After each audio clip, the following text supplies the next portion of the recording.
Hey look, Michael Douglas landed in Tartaria. Never noticed that before. Just a joke. Gotta joke about something right now, because, good grief, I really didn't want to make a video about this, and I still don't think I really do, but as the week has gone on, it's kind of been impossible not to want to say something about it, because, I mean, yeah, in many ways, it's like hearkening back to the very origins of conspiracy and, with JFK and all that. At least the term, obviously, but man, what a trip. And yeah, I've been thinking about all kinds of things. It's just kind of made me reflect back on first learning about 9/11 and trying to process all the layers and all the pieces that would go into that event. Including, people on the street corners giving interviews and people in the media and in the military and, trying to wrap your head around like how something like that could be pulled off. All the components, all the players that you would need, all the extras, as it were. But then over the years, seeing event after event, thinking about Boston bombing and the Las Vegas shooting and what was that one called up in Connecticut?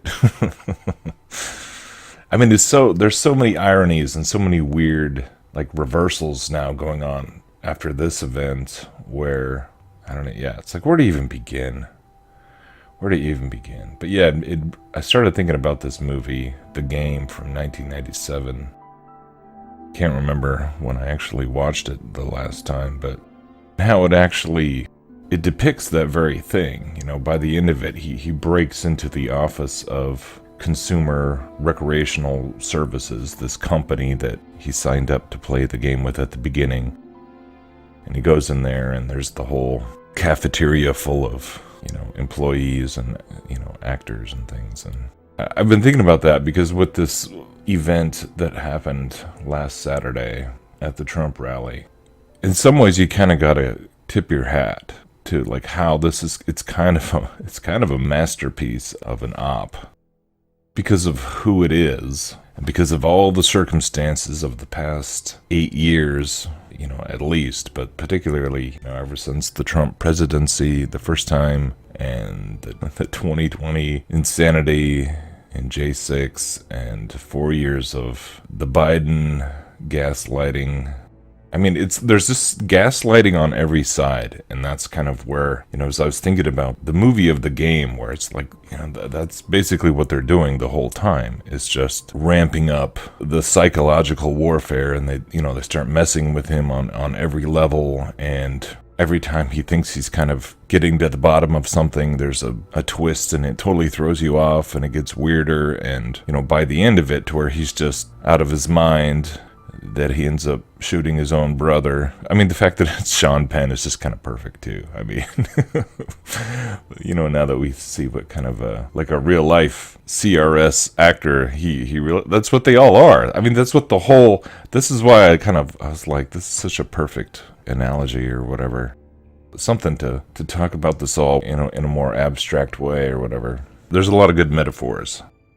But the part that I hadn't even really thought about before was how the message of the movie is showing you that all this trauma that they put him through, all the lying and all the gaslighting and the chaos and the hell they put this guy through, that it was all justified in the end. That it was all part of some larger, it's the noble lie concept.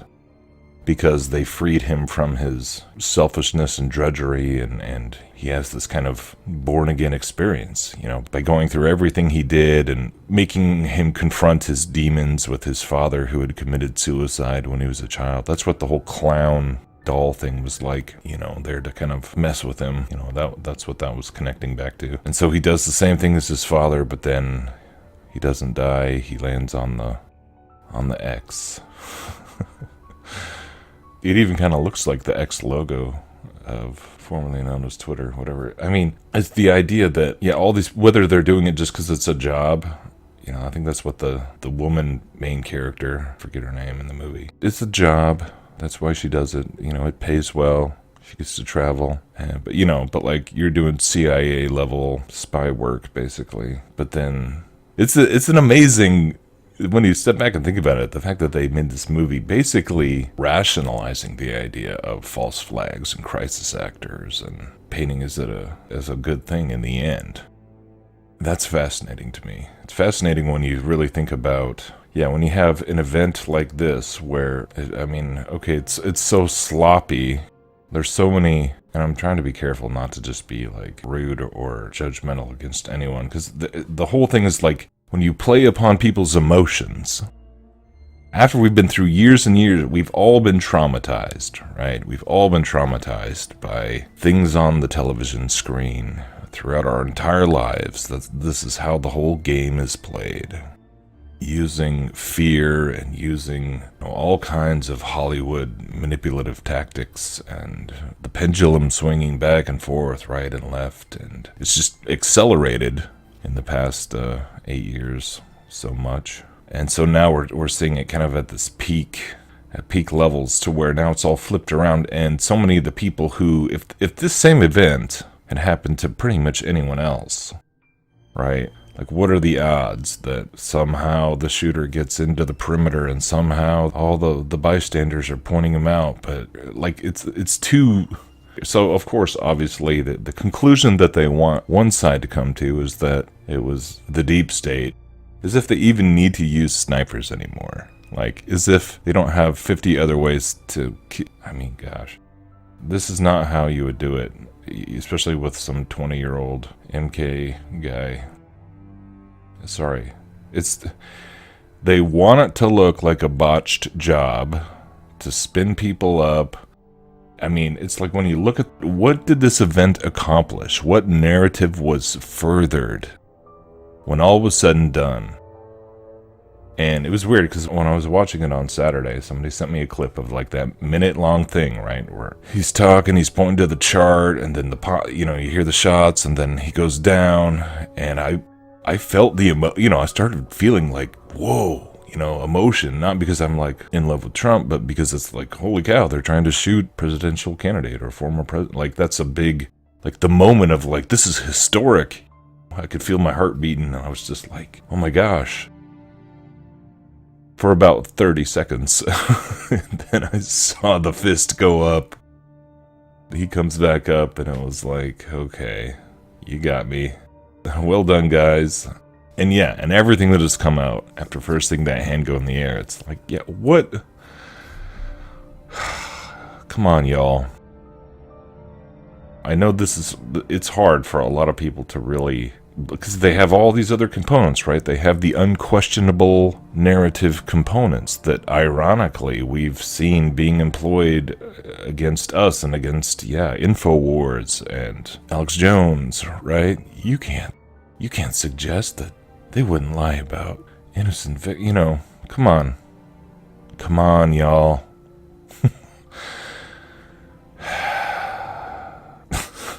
They caught a picture of the bullet whizzing through the air. If that had happened with any other person or scenario, would you really believe that they just happened to take a picture? When in the history of man, it's like, 9/11 is the only time that like steel frame buildings ever just collapsed due to fire. It's such an anomaly, and it happened 3 times in one day. There's probably just as many statistical impossibilities that has happened here if we really broke them all down. What are the odds of tilting his head at just the right second? I get it. It's divine intervention, right? Divine intervention. And then just coincidentally happened to happen right before the convention. 2 days before, and he gets to show up with the bandage on his ear. And the whole thing is about God is with us, and Tucker Carlson comes out and cashes in all his indie cred that he's been building up since he got kicked out of Fox. It's like, good grief. Which bums me out because, there have been moments where I've been like, oh, maybe Tucker Carlson really is seeking the truth and seeking God and not just another shit, they're all human. These are all people. They're all real humans. They all have a soul. I mean, here's the thing, yeah. Like, can you be in the limelight, in the stage, in the political sphere, or in the media sphere on any, all these people that came out after COVID, like the new mainstream, the new alternative, everyone's doing a podcast now, and everyone, Hulk Hogan going on Joe Rogan and talking about Jesus, and now ripping his shirt off for the Trumpsters. It's just, there was like so many layers of this. How we're being primed for moments like these, this whole week, and then now there's going to be the aftermath, and there's going to be whatever the next event is, whether it's they stage something against the other side and blame it on the right-wing extremists. And so I guess the one of the main reasons I'm even talking about it at all is just because of, thinking back on January 6th of 2020, or 2021, I guess it was, and what a honeypot that really was. And we could see it coming. I thought they were going to blow up the Capitol or something and blame it on the Trump supporters, but no, it turned out to be a lot less dramatic than that. But they played it up as being, trying to overthrow the government. It's an insurrection. So the power of the media. And now here we have this event just being picked apart, and you've got like so many layers to it, with like, the sloped roof and the DEI, Secret Service, and the and it's like people analyzing every side and angle to it, except for like what I think is like the most obvious and simple. Or being able to understand that you can't believe anything. For all we know, everyone in the crowd behind him is just as much a part of the event, the planned event, as the Secret Service or the whatever feds and CIA and deep state. You can't get caught up in the emotion of the narrative and of the imagery and of the scene, and it's difficult when all the rhetoric has just been amped up to 11. You've been called racist and be called extremist, and they're really amping up the whole religion narrative, the war between the religious right and the liberal left. This is where it's just getting kind of, there's lots of directions they could go. So I'm less, people who've been watching, I think, my channel, I think you already kind of know where I stand on this whole event, or hopefully you should. You know where I stand on Trump and on the whole right-left paradigm. So, if you want a more in-depth breakdown, like Tim Truth had a good breakdown of the actual ballistics and the misdirection, what are the odds that he's directing everyone's view over to the screen and the chart, right? That's when the shooter decides to shoot. And you can't see his ear. There's no footage of the ear actually getting hit. And then he goes down, then he comes back up, and he's got, he's got the money shot. He's got the photo op. What a turn of events. What a divine intervention that God would not only spare his life, but give him come on, people. But the real question isn't just to debunk. It's not so much about this event, because I don't know. People are so emotionally invested in either, and this is what's interesting, is that now people on the other side are looking at it going, because they don't have all that emotional bias. They can look at it and be like, this thing looks like it was totally staged. But then that conflicts with their then okay, what about 100 other things that have gone on that have been all things that you've scoffed at? We're all conspiracy theorists now. It's just, which one do you want? Or, which side are you defending? And they're both fake, in my opinion. And Trump has been prepped for this role for a long, long time. He's been playing along with this role for a long, long time. And so, is it all just to foment the division and then eventually create some kind of the Civil War 2.0, or, an even bigger honeypot? Let's say they did another attempt and it was successful, and everyone on the right loses their minds and picks up their guns and whatever. That would be bad. That's a honey trap you don't want to fall into. But I think I'm even more, my main, I think, sort of concern, or where it seems like where it's going, is that he gets in And maybe things seem to turn around for a little bit. Things get better, or at least like gas prices go down. It wouldn't take much at this point for people to kind of, you could have a little honeymoon period, but then you collapse the economy. I mean, the fact that the stock market just keeps going up and up and up. And they're just inflating the balloon as big as they possibly can, so that when it pops, they want it all to pop all over the world. And so like COVID, I mean, what did he usher in? What's the one thing that they're not talking about with all this? That's what really infuriates me about that. Even though it's like, okay, he's as much of a puppet as Dementia Joe. It's all narratives. He's a salesman. He's an actor. He's a media creation of the deep state, of the real deep state. But to what end? Why is he still in the game? Why?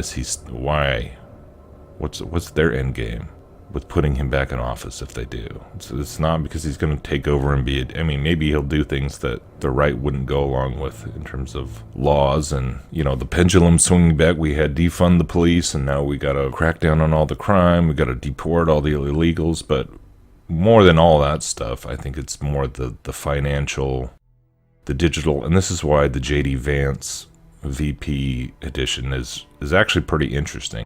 I didn't even think of it as being very significant at first, but the more you look into this guy, he just glows, dude. I mean, it's weird.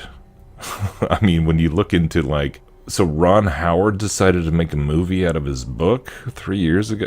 When you just look into the whole story of why he was being interviewed and being he got all this attention as soon as he wrote this book, and it went on the bestseller list, and it was he hadn't really done anything other than write this book and go to Yale Law School, and the whole thing is just so fishy and weird. And then going to Silicon Valley and working for Peter Thiel.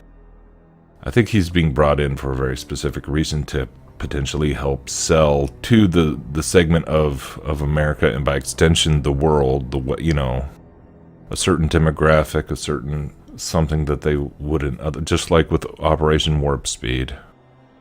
Think about if Hillary had been the president when COVID popped off, and she was, talking about Operation Warp Speed. You would have had half the country being no way. But what they did is they had, Trump. Because at the beginning, remember, nobody wanted to get the Trump shot on the left. But then once they passed the baton over to Biden, then it was oh yeah. Then it became a right-wing. Things have flipped back and forth so many times in the last however many years. Just even COVID, and I couldn't get over it, just seeing how, supposedly the liberal left, who, we're all about, we're not into GMOs, but we're going to take a mRNA. We're going to try and force you to take this mRNA shot just to even function in society. That's still kind of, that was just mind control in action. That was just kind of unthinkable, that many people could just get so beaten down either by fear or peer pressure or whatever it was, whatever spirit was at work with all that. And to me, that's the crime that is just being swept under the rug, and everyone who's getting on board with the Trump train and the divine intervention and God, all this, man, forcing myself to watch this convention was just painful, but I made myself do it, especially the beginning and the end of it. But yeah, Tucker, Operation Mockingbird, Carlson, and all of his talk about God and faith and democracy means, we all own the country and all this stuff. It's all the credibility that these people have now built up. Russell Brand went, these people were supposedly not playing the right-left game. They were done. It was they're all sold out. It's all the uniparty. Whatever happened to the, we're not down with the uniparty, but he's going to the convention, and and whether it has to do with financial opportunity or what, this is all building up for something. And I have a feeling that it's when Trump is in, if Trump gets put back in office and we have a crisis of whatever kind, I mean, or who knows, maybe the alien, the other thing that Tucker did conveniently kind of foresee an attempt on Trump's life, but he's also been talking about UAPs and what's the government hiding about UFOs and stuff like that. So maybe the pseudo-religious right is there to help guide us into the alien disclosure. Who knows? But I think all signs really just point to, the digital. I mean, Peter Thiel, good grief, transhumanist. Why would a conservative dude be working for Peter Thiel in Silicon Valley? He doesn't even seem like the same guy. If you watch, he has like TED Talks from 7 years ago, and you see him now, it's a totally different guy. It's weird. Like there's some deep spook action going on with J.D. Vance.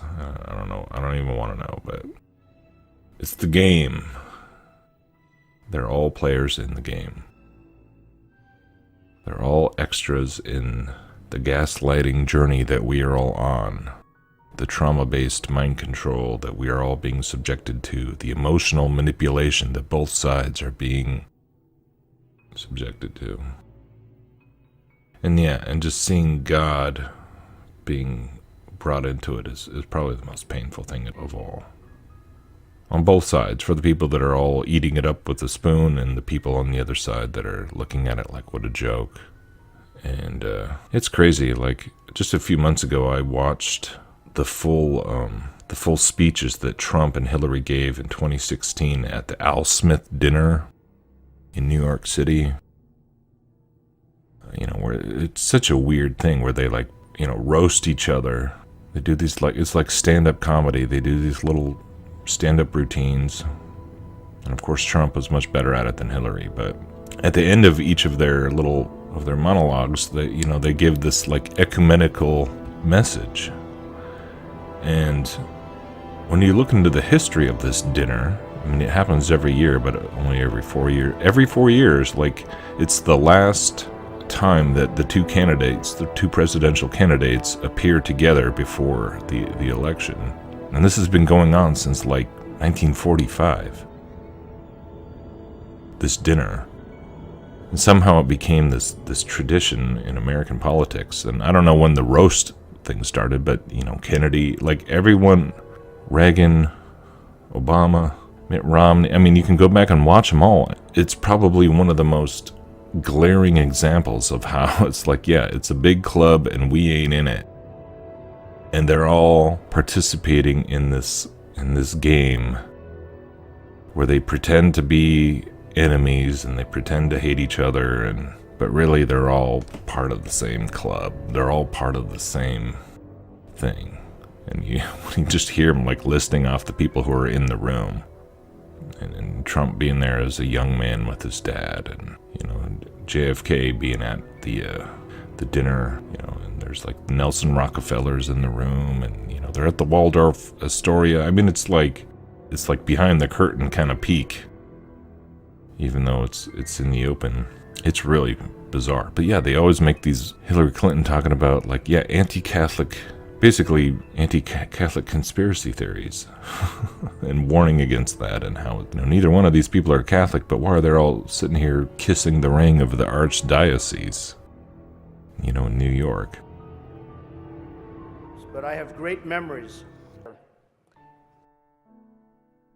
And I think once you start to kind of look into that element of this whole religious fervor, this religious angle to politics, it starts to make more and more sense in terms of the direction we're going. We've got the Chosen series that some people still are just thinking is the greatest thing, and there's been a lot of videos that have come out about that. This app that they have trying to get people to pray the rosary, and what's the dude who plays Jesus? What is he? Knights of Malta or Knights of Columbus or something like that? When they play the trump card,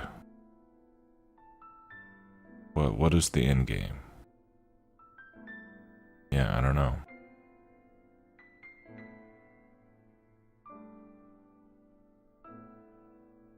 the reset. He's here to sell people on the reset. And yeah, Klaus Schwab retired, and Bill Gates doesn't get all the attention, and Anthony Fauci is retired or whatever, but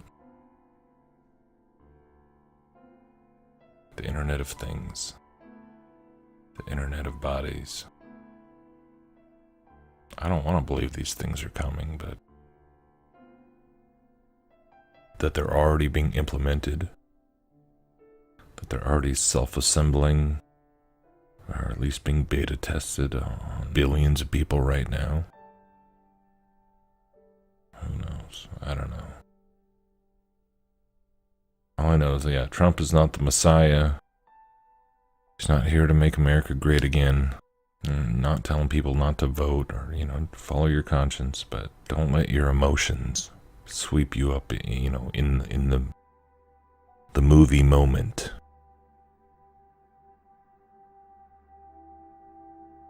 And stop and pray and ask God to open your eyes to what's really going on. We all have to do that, because it's just going to get crazier. I hate to say it. We don't know exactly what that means, but we need to keep our eyes fixed on the real Savior, on the real hope that is the resurrection, that is not earthly, but eternal. And God can use all this stuff to open people's eyes and their hearts and bring them to Him. And that's the beauty of it. That's the treasure. That's the real win. The real win is when somebody gives their life to God and not to worldly promises, but they put their faith in the promises of God. The same promise that was given to Abraham, being offered to you and I, in eternal inheritance, the entire world. And, we're here now as ambassadors and emissaries of this eternal kingdom, this heavenly kingdom. And it's real, but it's invisible at the moment. But no, I do not believe God is protecting Donald Trump, but quite the opposite.